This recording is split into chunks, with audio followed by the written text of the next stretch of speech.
जय जिनेन्द्र जैन धर्म की प्रभावक कथाओं का जो हमारा कर्म और उसी कर्म के तहत आज हम प्रथम महासती ब्राह्मी की जीवनी की जीवन गाथा को संक्षिप्त रूप में आपके सामने प्रस्तुत कर रहा हूँ। विस्तृत रूप में जाएं तो जीवन गाथा ब्राह्मी की हम कुछ समय में या कुछ मिनटों में प्रस्तुत नहीं कर सकते। संक्षिप्त रूप में अवसर्पिणी काल का तीसरा आरा और राजकुमार ऋषभ महाराजा ऋषभ का शासन। भगवान ऋषभ के दो पुत्रियां थी जिनके 100 पुत्र और 2 पुत्रियां थी।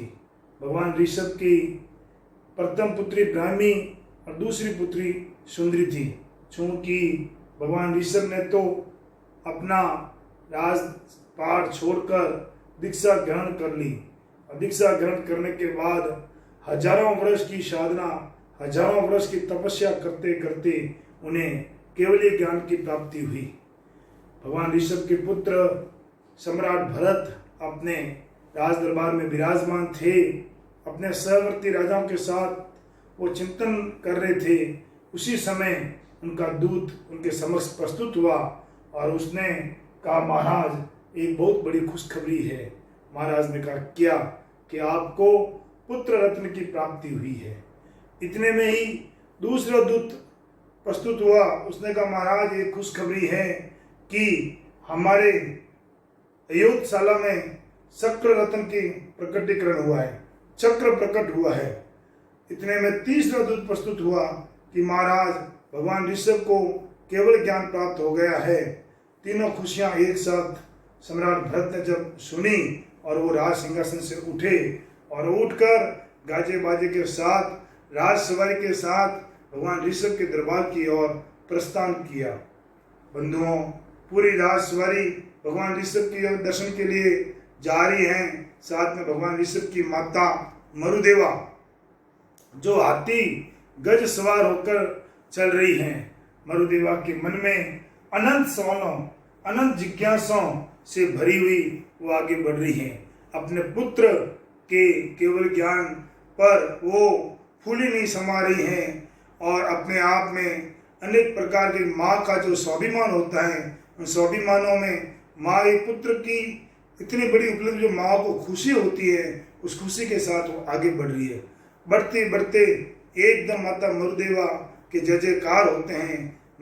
उनके कानों में नगर की गले में माता मरुदेवा की जय जयकार करते हैं, भगवान ऋषभ की जय जयकार करते हैं। करते करते माता मरुदेवा की चिंतन धारा में परिवर्तन आया। उन्होंने सोचा ये संसार तो नश्वर है, मेरे ऋषभ ने केवल ज्ञान प्राप्त किया है, वो मोक्ष मार्ग की ओर बढ़ेगा। मेरी भावना कब शुद्ध होगी, मुझे कब केवल ज्ञान होगा, मैं कब मोक्ष मार्ग की ओर बढ़ूं। इस प्रकार उनकी भावना में परिवर्तन होते होते होते भावना इतनी शुद्ध बनी, इतनी निर्मल बनी कि उन्हें उसी समय हाथी पर बैठे बैठे माता मरुदेवा को मोक्ष ज्ञान प्राप्त हो गया। माता मरुदेवा मोक्ष प्राप्त हो गया। माता मरुदेवा को हाथी पर बैठे बैठे केवल ज्ञान प्राप्त हो गया और केवल ज्ञान प्राप्त होने के बाद वो मोक्ष गमन हो गई। ये खबर सुनते ही सम्राट भरत हक्के बक्के रह गए।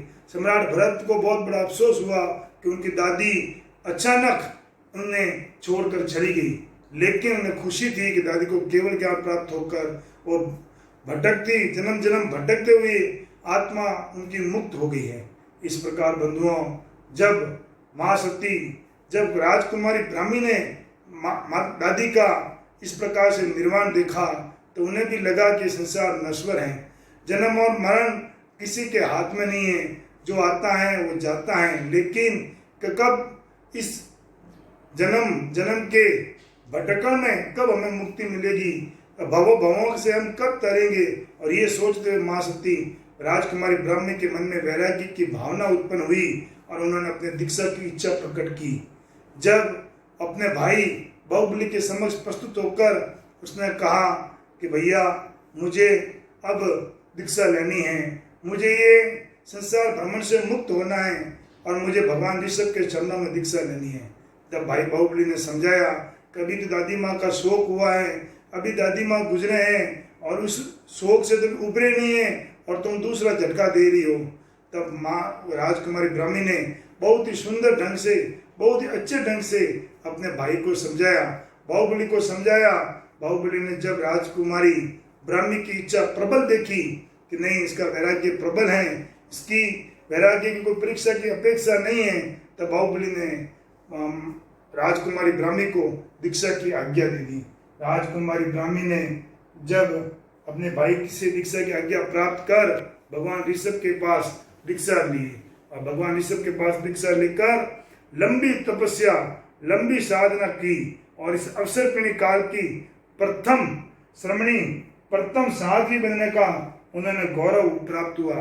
3 लाख श्रमणियों की वो प्रमुखा बनी, और भगवान ऋषभ के शासन में अपना कल्याण करती करती वो स्वयं मोक्षगामी बनी, मुक्ति का उन्होंने प्रस्थान किया।